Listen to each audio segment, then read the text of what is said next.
Señora, ¿Cómo estás, Luis? ¿bien? Bien. ¿Te parece que cambió el panorama que arrancó la campaña con la marcha que vimos el lunes, con las declaraciones? ¿Empezó la campaña política? La marcha que vimos el lunes fue grande, sin exagerar. Yo estuve. Vos sabés que Va siempre a cubrir. voy siempre a las marchas. Fue grande sin exagerar, fue una marcha donde si vos las fotografías podían mostrar quizás mucha gente, pero es la gente que iba en los autos en la 9 de julio hasta Belgrano. En Belgrano se terminaba. Un auto, ¿cuánto mide? 3 metros, 3 metros y medio. Conmigo estás muerto, no tengo Conmigo idea. también, O sea, conmigo sé que también sos del subte, así que sí. tenemos que Claro. recurrir a un experto, pero estuve preguntando y me dijeron 3 metros y medio, o sea que por cuadra podés decir 30 autos y están uno pegado al lado del otro como si fueran un tren. La gente que iba en los autos, por supuesto, si iban de a 4, bajaban y llenaban un espacio, pero yo no diría que fue una marcha supermasiva. He estado en las marchas en las cuales, digamos, uno puede empezar a contar por metro cuadrado, 4 por metro cuadrado, podés contar, donde uno ve llegar las columnas. Y por una parte eso, es decir, fue muy meritorio que la gente se movilizara, me parece perfecto, pero por una parte está eso. Y por otra parte, fue una marcha sin carteles, excepto los carteles individuales, es decir, que se vaya la chorra, no a la reforma de justicia, que mueran todos los chorros, con carteles individuales de los cuales es muy difícil construir política.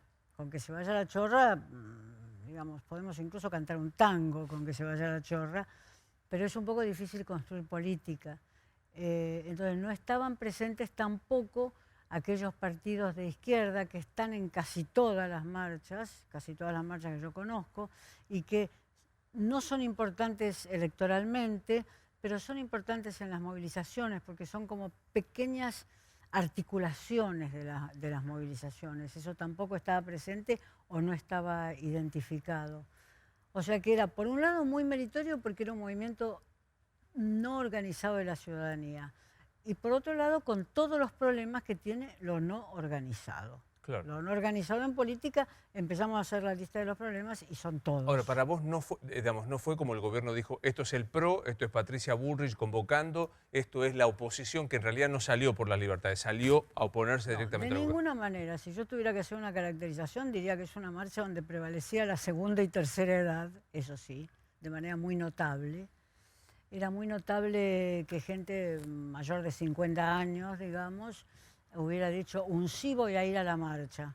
Si voy a llegar a ser una víctima de esta enfermedad, también voy a ir a la marcha aún para jugarme de ese modo. Fue muy notable la presencia de gente mayor de 50 años, muy notable la ausencia de juventud, muy notable eso, no había. Muy equilibrada la proporción entre hombres y mujeres, quizás uno podría decir más mujeres, pero eso quizás es una expresión de deseos, Claro. pero muy equilibrada la presencia entre hombres y mujeres y muy inorgánica, es decir, donde la política, la que te gusta y la que no te gusta, no estaba. ¿Qué te pasó con la reacción? Digamos, hubo reacciones de los periféricos, los de Elías que insultaron, los que buscaron a la mujer del audio y demás, que esperable, me atrevo a decir, pero incluso el presidente que en un momento dijo no nos van a doblegar los que gritan. Si el presidente tiene esas salidas, digamos, que yo creo que tienen que ver con su técnica comunicacional, que es una técnica, a mi juicio, defectuosa, es decir, sale como si siempre tuviera que responder a un movilero. Y un presidente de la República nunca tiene que responder a un movilero. No es que a veces puede responder a un movilero. Nunca. La investidura de un presidente de la República hace que los presidentes no responden a mobileros. Y el presidente tiene como un reflejo, que es como si tuviera el fantasma de un movilero presente y entonces tira la frase para ese registro de la televisión o para ese registro de los medios. Dijo que era una marcha desarticulada y en eso tenía completa razón, pero los presidentes no juzgan las marchas. Los presidentes tienen que evaluar qué es lo que una marcha representa en términos sociales, en términos políticos y en términos económicos. No son gente como nosotros, que por suerte no tenemos esa Por el responsabilidad. bien de la nación, claro. Por el bien de la nación y por nuestro propio bien, Obvio. no tenemos esa responsabilidad. Y entonces podemos sí hablar de las marchas, ver lo que vimos en ellas, ¿no? Ahora digo, se tomó nota en el gobierno, porque a mí me parece que se dogmatizó más la cosa, se puso más dura la arremetida de la reforma judicial y del lado de la oposición que dijeron encontramos un nicho. Le tardó 36, 38 horas a Macri desde Suiza subirse a la marcha. Andaba mal internet. Viste que está muy pesada internet Ese en fue estos el días. tema. Y sí, en el Mediterráneo, en Suiza, por ahí está muy Suiza está como tan pesada con como 2G acá. simplemente. Efectivamente. Claro. Pero digo, las dos cosas. El gobierno aprovechó como para subirlo a Macri al ring y volver a la historia de los dos antagonistas funcionarios, Cristina versus Macri, y la oposición lo encontró también ahí. Yo creo que no, que están muy sin reflejos. Digo, cuando la oposición tuvo, ya no puedo decir en tiempo presente, tiene un dirigente político como Macri, que eligió irse rápidamente, digamos, tiene todo el derecho del mundo, digamos, ser presidente debe ser cansador, tiene todo el derecho del mundo de irse donde quiera, pero bueno, abandona el escenario político. No se puede bajar línea política desde el Mediterráneo, desde Suiza, ni desde ninguna isla del Pacífico. Es muy difícil, eso es algo que se hace un exiliado y por el momento Macri no es un exiliado. No da la impresión. No es un exiliado. Entonces es muy difícil dirigir ahí. Bueno, el PRO se lo echó en cara. Los que aquí se quedaron, como Patricia Bullrich, esa gente que se quedó en la primera línea de batalla, evidentemente estuvieron en contra de ese retiro de quien fue presidente. Aunque no haya sido exitoso, de todas maneras era el dirigente que todavía tenían, ¿no? Yo siento que empezó la campaña, que la pandemia, que era el monotema con el que veníamos todos, quedó clausurada incluso cuando el presidente dijo se terminó ¿de qué cuarentena me hablan? O sea, decretó un viernes que no había más cuarentena y se lanzó violentamente la campaña, la situación. Sí, ojalá, el presidente dijo ojalá que no me puedan hablar de cuarentena, más bien.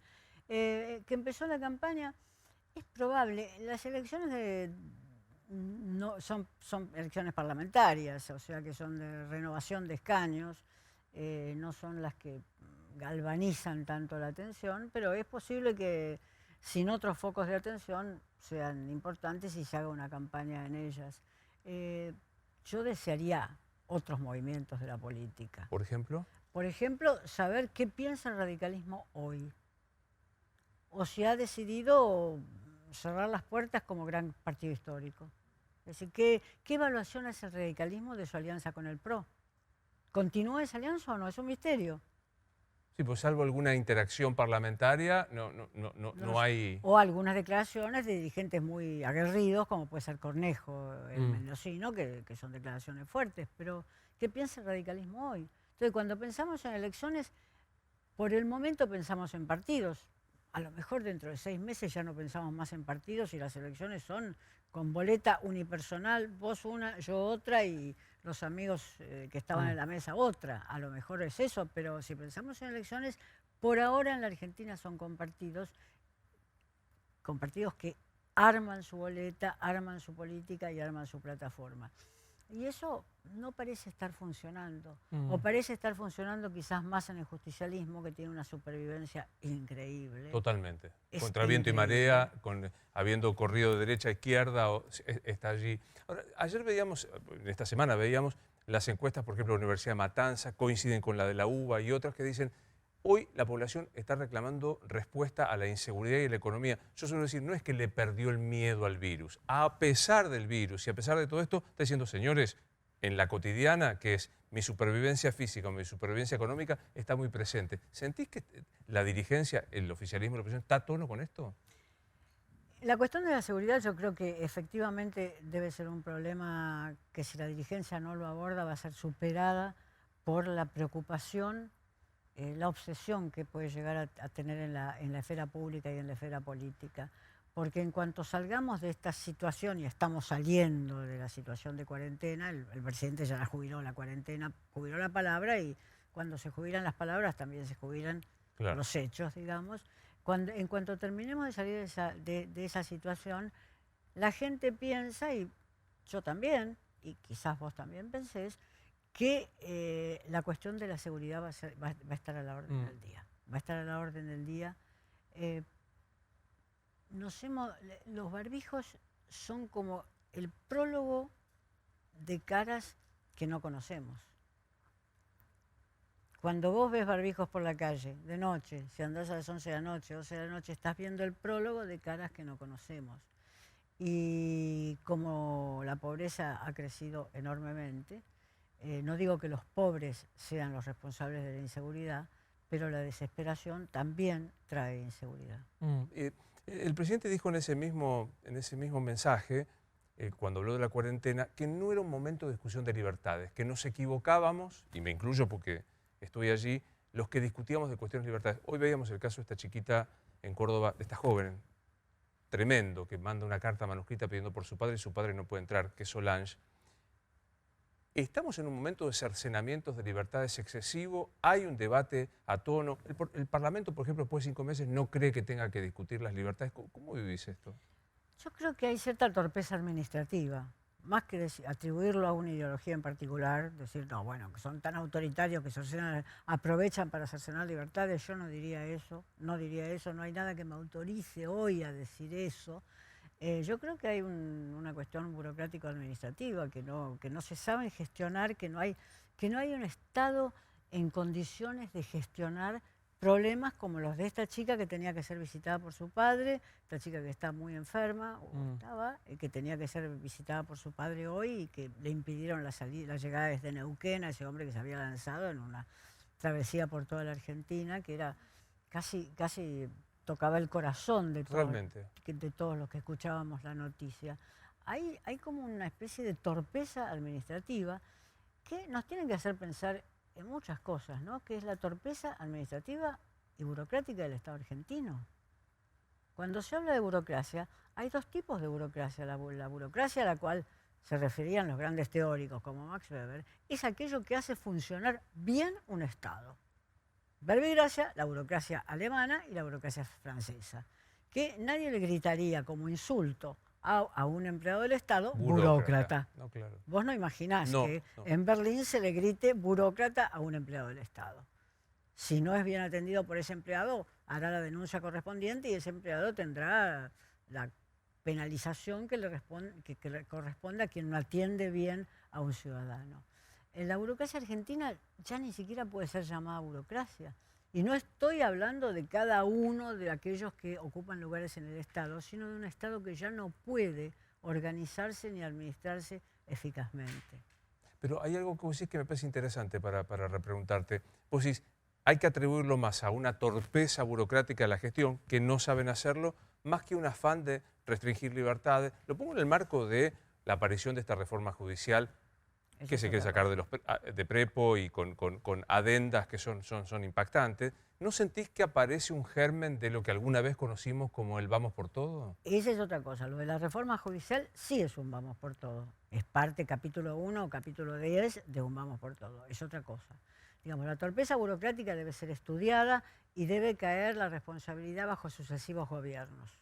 No es una responsabilidad de este gobierno que ha recibido la burocracia que la Argentina tiene. Y con la cual es muy difícil negociar.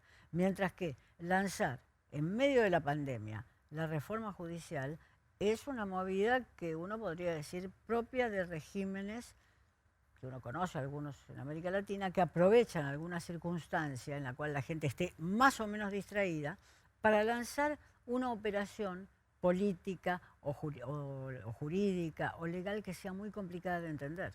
Lo primero que un gobernante democrático tiene que hacer sobre una reforma judicial es explicarla a fondo. Si vos me tomás examen de por qué tiene que duplicar los juzgados o no tienen que duplicarse, yo no te puedo responder. Claro.